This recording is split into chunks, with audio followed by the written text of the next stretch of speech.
Ya, Bismillah, Assalamualaikum warahmatullahi wabarakatuh. Jadi di video kali ini kita akan membahas uh, itu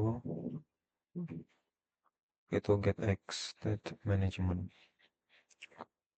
Jadi kita akan menggunakan ini aja ya, menggunakan AI untuk memudahkan.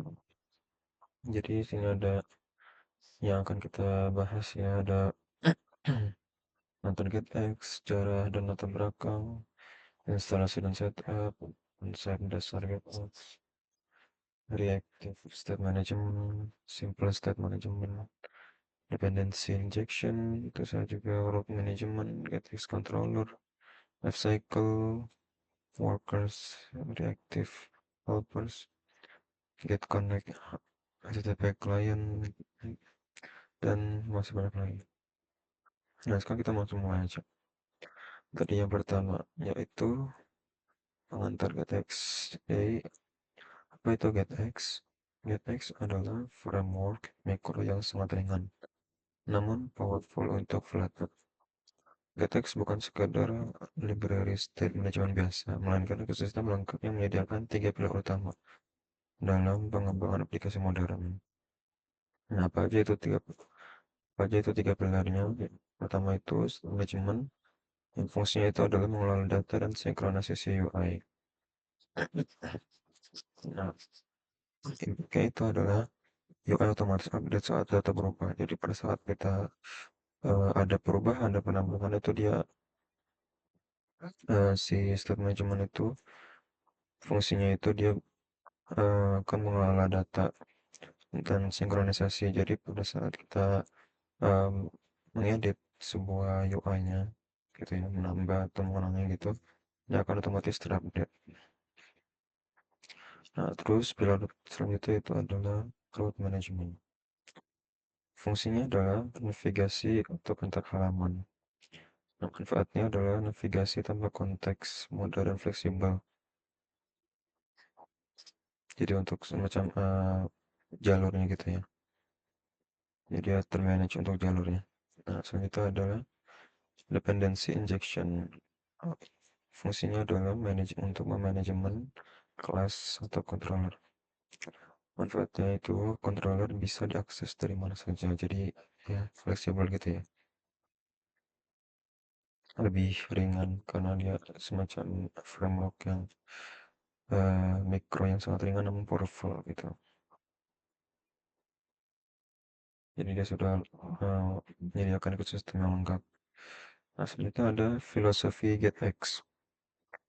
GetX itu dibangun dengan tiga filosofi fundamental. Yang pertama itu ada productivity.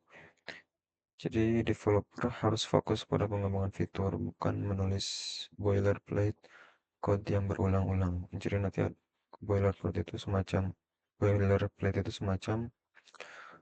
pengulangan logic. Jadi kita bisa meminimalisir yang namanya itu pengulangan penulisan logiknya jika kita menggunakan GTX ini. Nah, terus GTX juga mengurangi kode hingga 70% dibandingkan pendekatan konvensional. Seperti itu.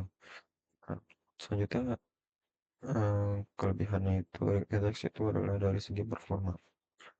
GTX tidak menggunakan streams atau change notifier yang berat. GTX memiliki sistem beraktivitas sendiri yang sangat ringan dan efisien, hanya menggunakan resource minimal.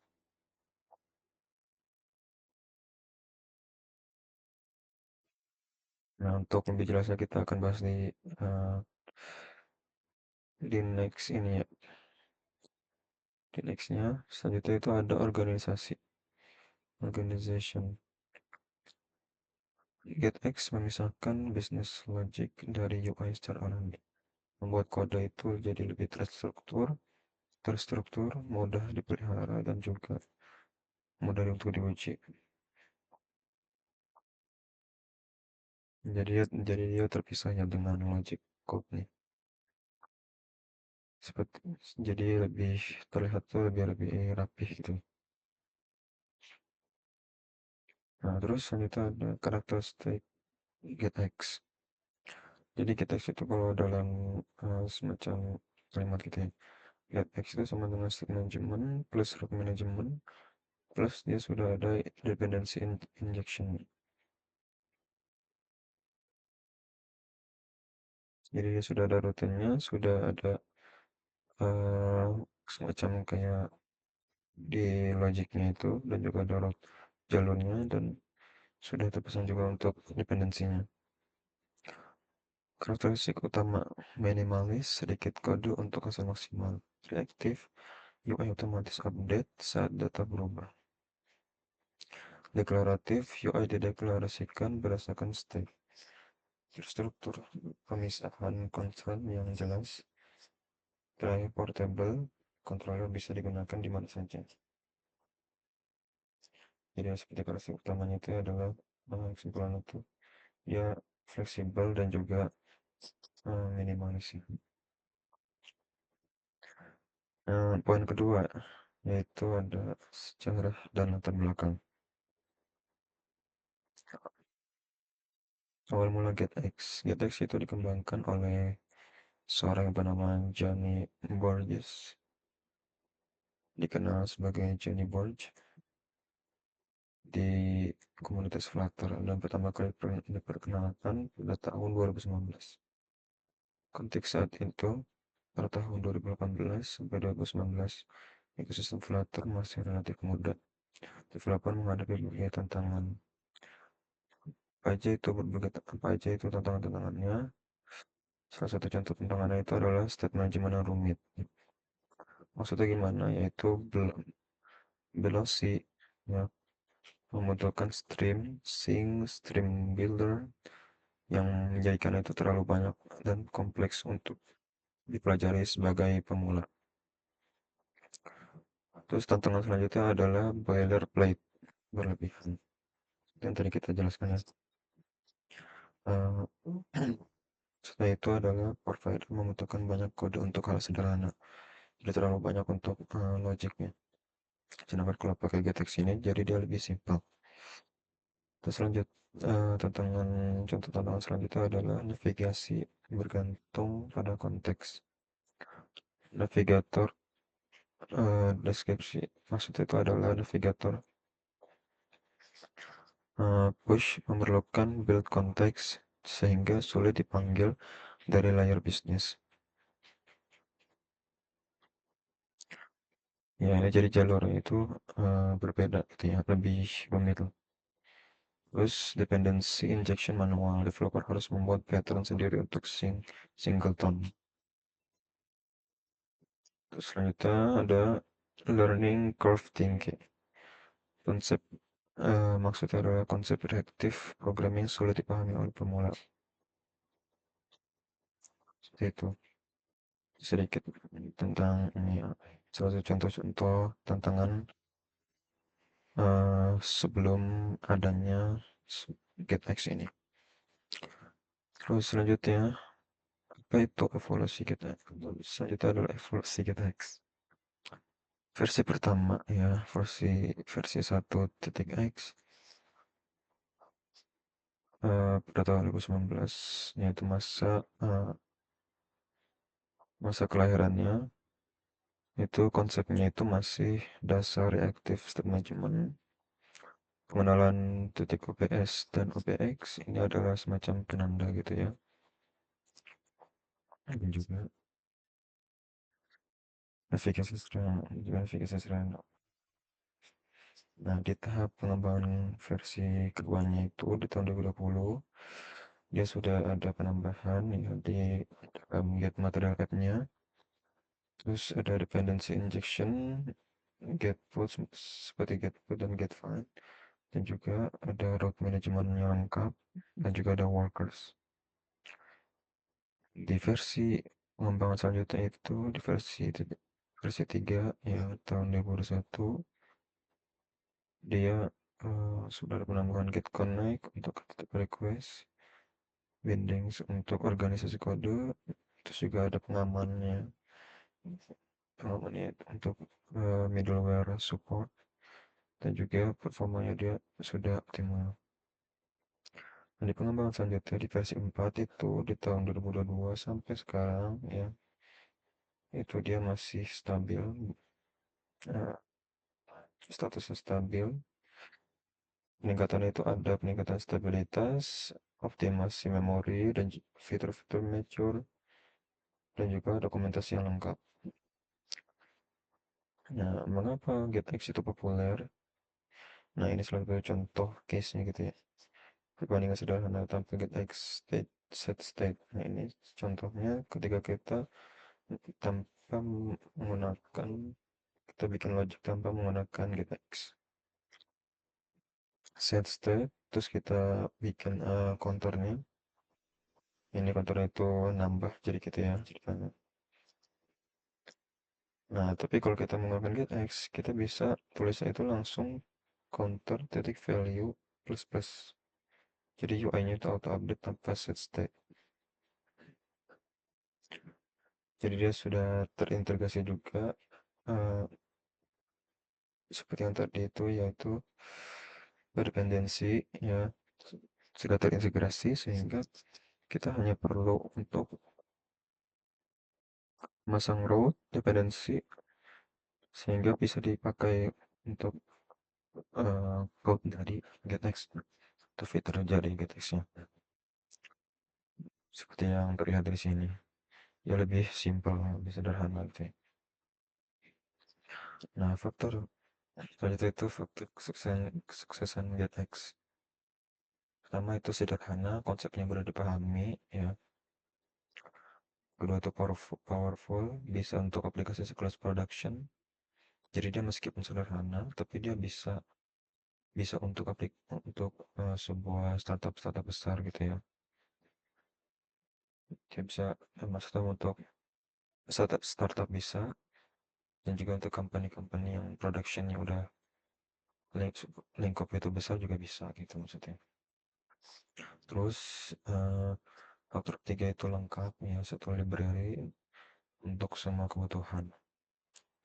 Jadi dokumentasi udah lengkap, dan juga komunitasnya juga aktif dan terus berkembang. Jadi GTX ini dia seiring berjalan waktu dia terus berkembang ya. Mungkin akan ada peningkatan-peningkatan selanjutnya yang bisa terjadi gitu ya. Selanjutnya ini ada contoh untuk instalasi dan setup. Nah, untuk instalasi GTX metode pertama itu kita masukkan dependensinya yaitu di bagian pub spec YAML.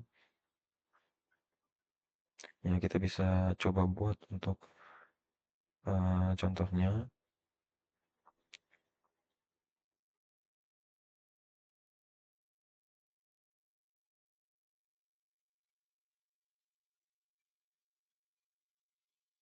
Akan buat suatu file,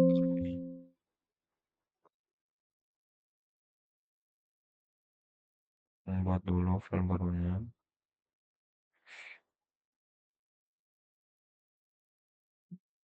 bikin folder, kita namanya aja itu, ini jangan getX,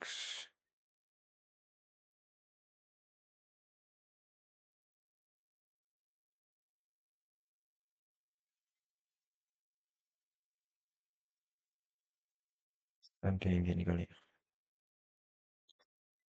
namain terus kita sini,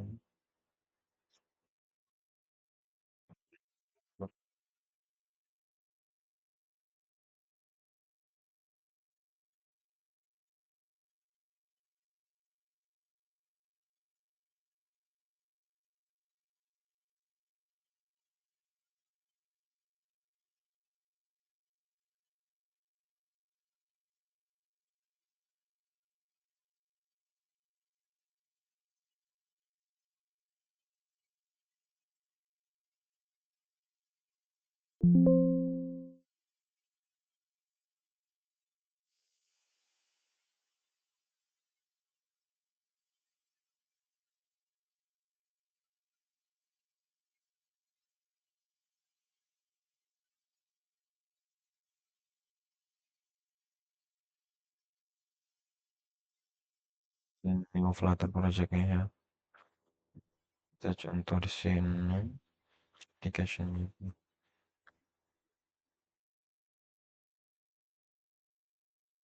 Mana ini text tadi.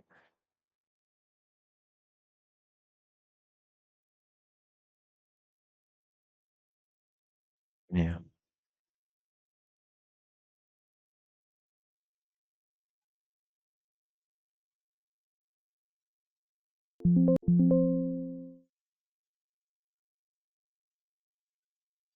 Nah, kita tunggu dulu ya supaya seluruh file-file bawaan dari Flutter itu bisa terdownload dulu.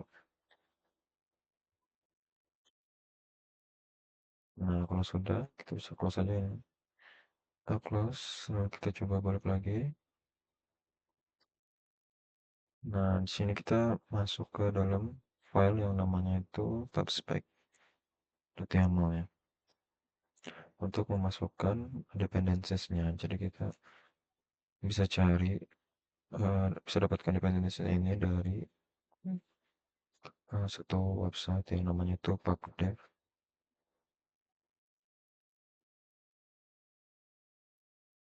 Di dalam pubdev ini kita bisa cari get, misalnya gini ya, ketikkan get, terus enter. Nah, ini kita bisa ambil yang paling atas ini, get.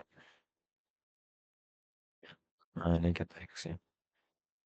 Manager, navigation manager, juga dependencies. Nah, ini most like Flutter package. Jadi ini karena sangat membantu ya. Jadi orang banyak yang suka gitu dengan framework mikro ini. Nah, ini ada kayak semacam uh, dokumentasinya. Kita bisa ke installing. Nah, di sini kita bisa pilih nih ya, salah satunya. Kita bisa ambil, uh,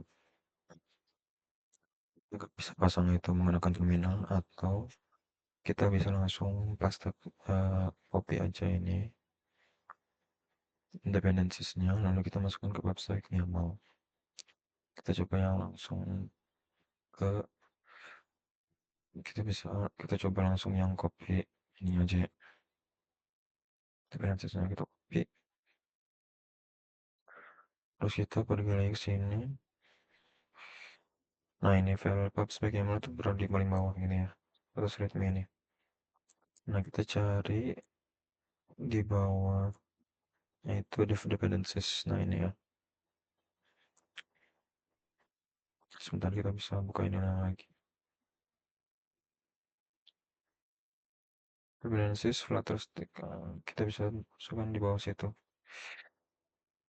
Seperti di sini ya.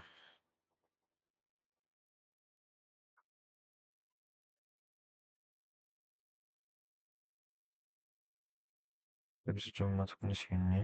Text. Nah, gini ya, harus sesuai juga untuk garisnya ya.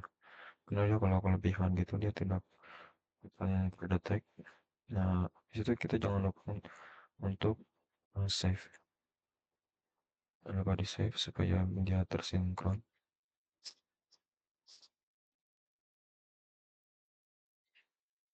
Nah, kita coba lihat lagi. Nah, ini kita disuruh untuk jalankan Flutter Puppet. Kita coba jalankan.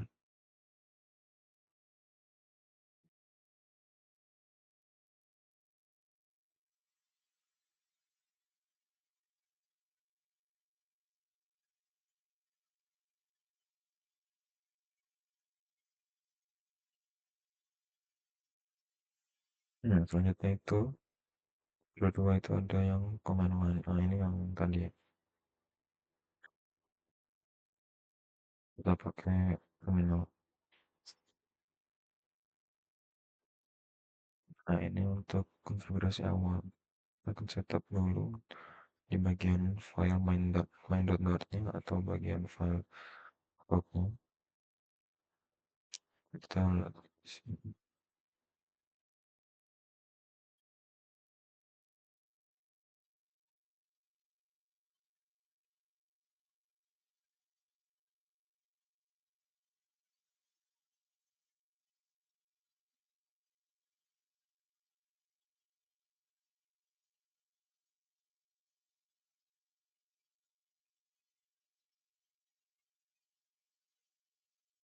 Nah, ini baru ya.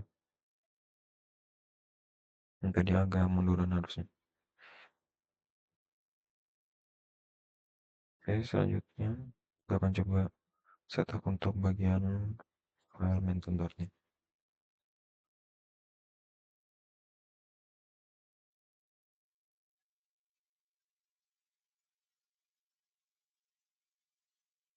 Bisa ikutin seperti yang dicoba ini ya.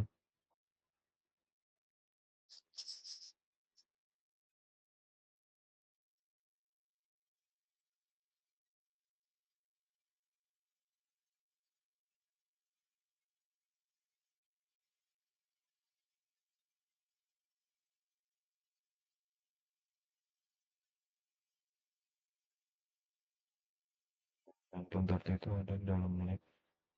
Nah, ini.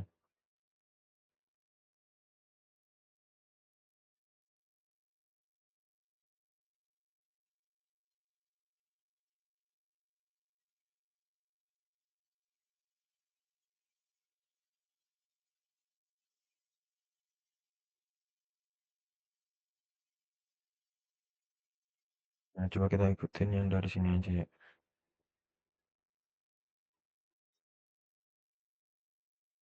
Saya bisa copy aja ini, nanti kalian bisa ikutin aja.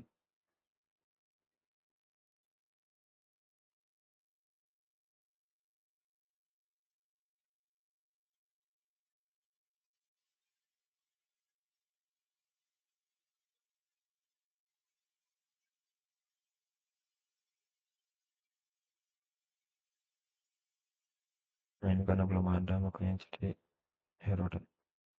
Jadi kita belum buat.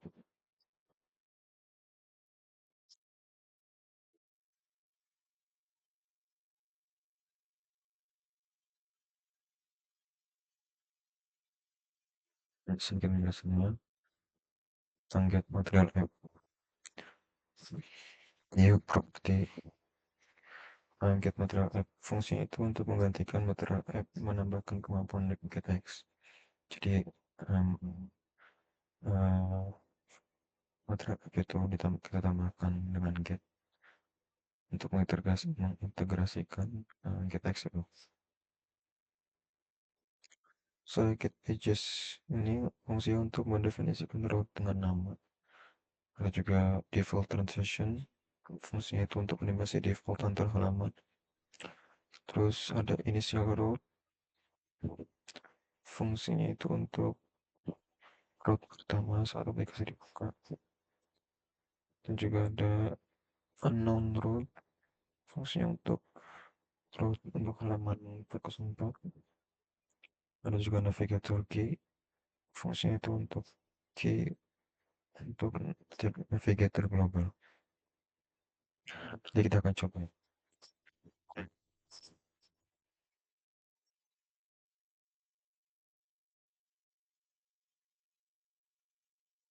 Kita ini ada struktur folder rekomendasi folder. Jadi rekomendasi untuk kalau kita mau mengintegrasikan GetX, ya struktur foldernya itu rekomendasinya seperti ini.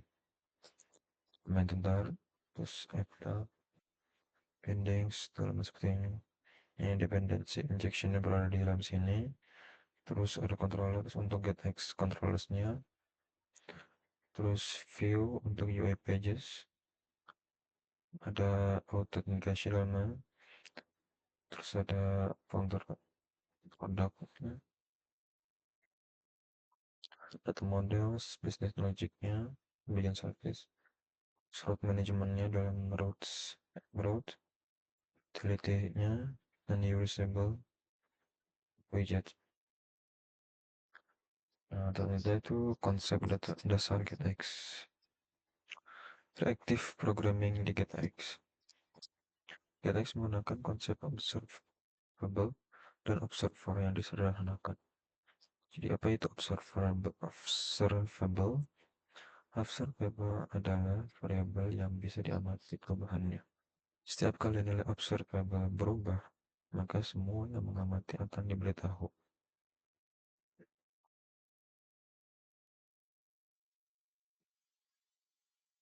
Jadi yang salah satu Kelebihan fungsionalitas GTX itu adalah setiap perubahan yang terjadi dalam codingan kita atau logic kita itu maka akan otomatis terupdate. Nah, ini salah satu contohnya membuat observable.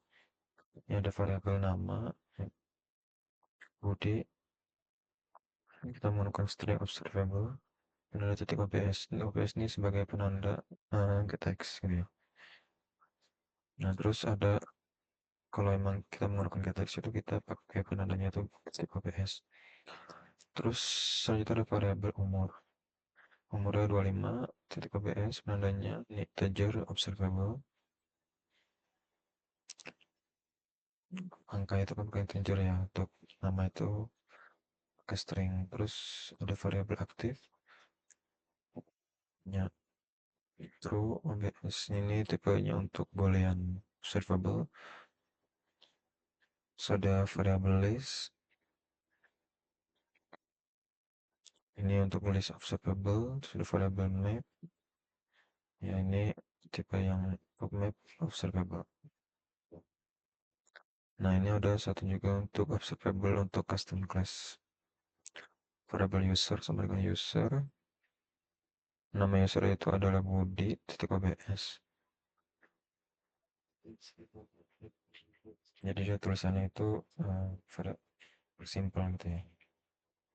Nah, apa itu observer? Tadi kan observable. Nah, ini apa itu observer? Observer adalah widget yang mengamati observable ya dan rebuild ketika nilai berubah.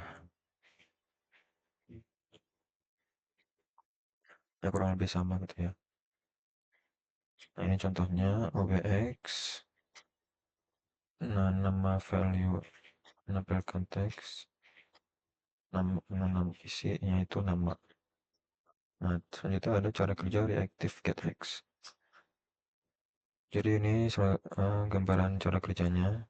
Cara kerja reactive getX yaitu observable dibuat ya. Nadanya itu adalah observable-nya itu adalah titik OBS. Terus observer ya, observer itu OBX. Oh, kalau OBS titik OBS itu adalah observable. Kalau OBX itu adalah observer. Selanjutnya ya kan itu adalah observer atau OBX mendaftar ke observable. Selanjutnya user melakukan action, tombol ditekan. Jadi usernya itu menekan tombol. Ya, terus selanjutnya itu controller mengubah nilai observable. Nilai yang diamati itu ya, nilai sama dengan baru. Jadi nilai yang baru yang diupdate. Si controller itu akan tampilkan nilai yang baru. Gitu. Terus tahap selanjutnya ada observable memberi notifikasi ke semua observer. Jadi dia observable itu ya ngasih tahu gitu ke sound server. Terus tahap terakhir itu observer buat UI dengan nilai yang baru sehingga dia lebih ringan ya jadi menampilkan itu hanya ketika kita merequestnya aja. Ketika kita menekan tombol untuk home maka yang di request itu adalah servernya itu hanya untuk bagian tampilan home-nya aja, jadi nggak perlu untuk semuanya. Maka kenapa uh, GTX itu kelebihan adalah ringan, simple dan ringan. Selanjutnya itu adalah tipe data observable. GTX menyediakan berbagai tipe observable, jadi ada beberapa tipe observable ya. Dalam GTX tuh. Nah, ini ada contohnya kelas contoh controller extend dan GTX controller. Kalau kelas kita menggunakan GTX dia akan seperti ini. Ini strukturnya. Ini namanya contoh controller, nama dari kelasnya. Terus nah ini GTX controller. Nah, terus ada tipe yang namanya di GTX itu ada namanya tipe RX. Mungkin kita akan bahas selanjutnya. Ini tipenya itu untuk yang primitif ya, X tipe itu untuk yang primitif. Di final XX string nama sama dengan body sama namanya itu real body, terus ini observable ya, tipenya observable jadi titik OBS nadanya. Terus ada juga final RX integer, umur, readable, tinggi, juga ada yang boolean, tipe boolean. Nah ini ada untuk penulisan RX type untuk collection. Jadi yang tipenya itu yang terkumpul gitu ya. Ada yang list, juga ada yang map seperti ini, juga ada yang set seperti ini. Nah selanjutnya ada yang alternatif untuk penulisan yang lebih singkatnya tanpa menggunakan yang RX gitu ya. Jadi final, nama 2 sama dengan body, observable, terus umur 25 nya, terus daftar seperti ini. Nilainya tulis, tipenya tulis. Terus ada juga RX untuk custom object. Nah, ini penulisan untuk custom object seperti ini. Terus ada RX untuk nullable, untuk yang hasilnya itu tidak ada gitu ya. Jadi ketika hasil tidak ada gitu. Terus ada juga metode khusus untuk NX list. Jadi gambaran contohnya untuk NX list seperti ini. Ini ada void contoh RX list, jadi nama RX listnya, terus daftar, tag it. Ya ini tipe yang list seperti ini, ke bawah ini. Dia semacam tipe collection. Nah selanjutnya itu adalah cara mengakses observable.